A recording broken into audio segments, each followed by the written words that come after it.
Good afternoon, friends. I want to share with you a story real quick before I start on the recipe for the day. This morning, get out of the shower, buck naked as the day I was born, naked as a blue jay, as they say. Dogs are knocking on the door. I'm the only one home, so I string across the house, let the dogs in. Harper Jean has a rabbit in his mouth. I said, you get back outside. And when I said get back outside, he dropped it. It was alive. It takes off hopping through the kitchen. I was like, oh no, because the other dogs at this point are in the kitchen.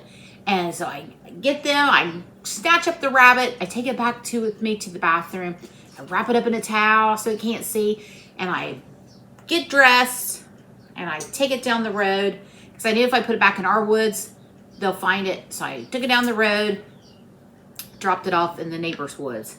So hopefully it has better chance down there than it does here. So that was my morning. Too much excitement on vacation. So anyway, on to the recipe. Now that you have that visual of me chasing a rabbit naked through my kitchen. This recipe that I'm about to make is Brock's grandma Freda's recipe. And then once she passed away, Grandpa Everett took over the meatloaf duty. So we're making Freda Everett's meatloaf. Now this is something Brock's grown up eating his whole life. So I inquired about the recipe the other day, and it's very vague.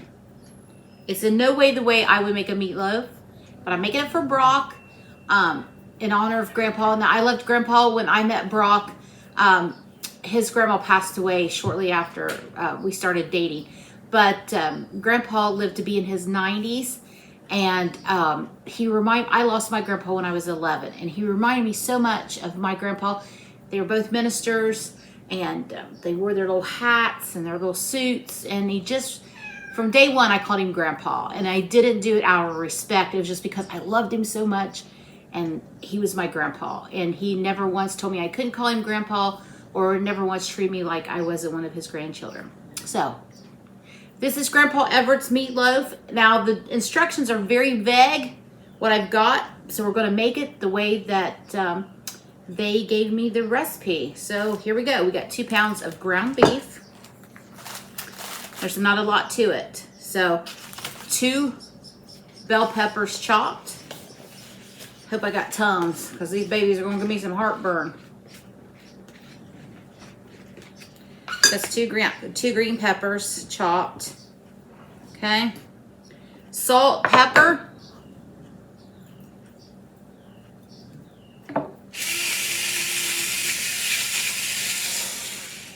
Now I'm using this recipe like a coarser sea salt, since there's no other seasonings to this. 2 beaten eggs.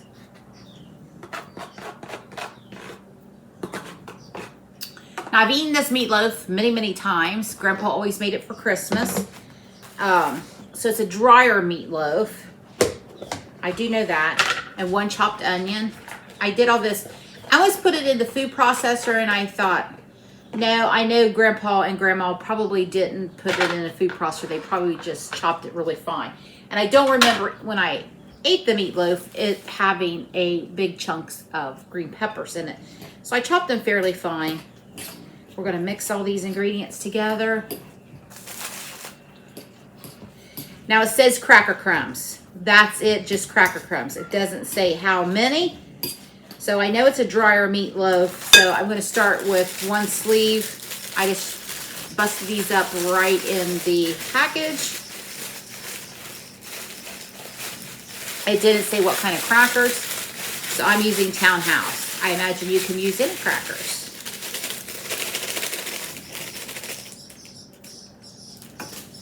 Okay, so we're going to mix this in. Brock and I are enjoying our vacation. He went out in the woods this morning. I stayed home, gave myself a haircut, did some things around the house. Today I lounged, and I loved it. I was super lazy today. Oh, it's good for the soul sometimes. I used to feel guilty when I was younger about being lazy on lazy days. Not anymore. Never feel guilty about resting. Never, ever. Your body needs it. Okay, so I'm just going to go with my hands because Y'all know it's God's tools, and this is the best way to do it. Get everything incorporated and mixed.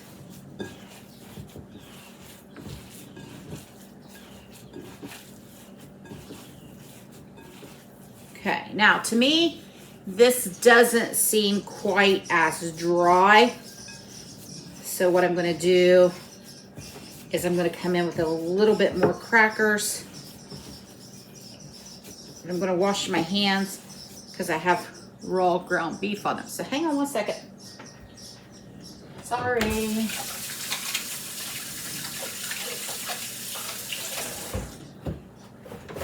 Should have opened those crackers up before I started. Oh, I guess I did. I'm smarter than I thought I am. Okay, so let's just go in with maybe a half a pack here. All right, half a pack. So 1.5 sleeves of crackers, your choice. That's what I'm going to go with. Okay, get those incorporated in. Now I have my 9x13. Didn't say what temperature to bake it on, so I have the oven set at 375.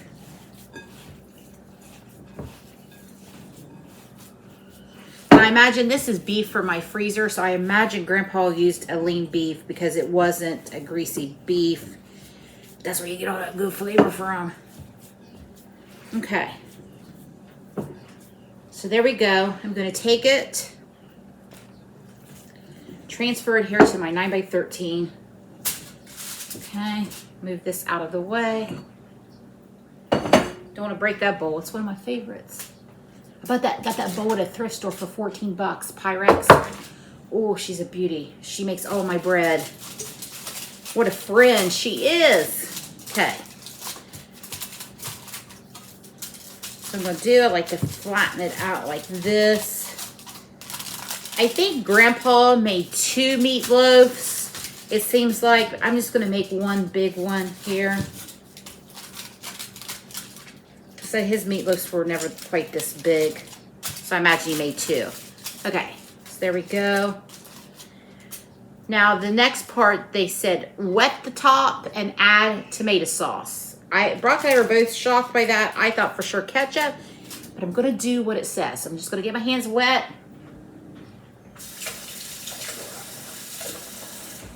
I've cupped some water, my hands.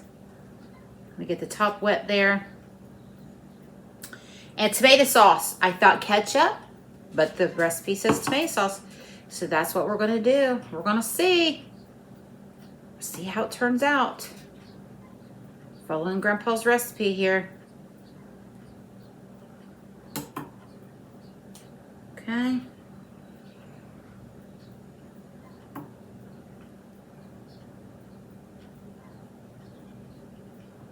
Go. This made one big meatloaf.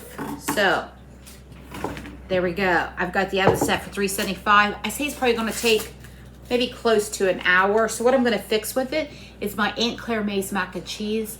I messaged my mom's cousin. She's my cousin too, but she's my mom's first cousin, to get that recipe for that mac and cheese. So I'm going to do that later. It's a stovetop mac and cheese. I didn't realize it was so simple. Her mac and cheese was delicious. Okay, put this in the oven and I will be back. Just let you see the finished product. Grandpa Everett's meatloaf. So here it is, Grandpa's meatloaf out of the oven. I transferred it from this pan onto this baking sheet here to relax. Now I will have to admit, I come back I have about 20 minutes left and put some ketchup on. I couldn't take it. So that's the only deviation I made from Grandpa's recipe, is add a little ketchup to the top. Okay, I'm gonna let this rest and I'm gonna go and make Aunt Claire May's stovetop mac and cheese. So here we go, dinner's ready. We've got Grandpa Everett's meatloaf, Aunt Claire May's mac and cheese, corn, and those 1 hour dinner rolls I made yesterday. All these recipes will be uploaded. I'm gonna go eat. Have a great day, friends. Thanks for stopping by.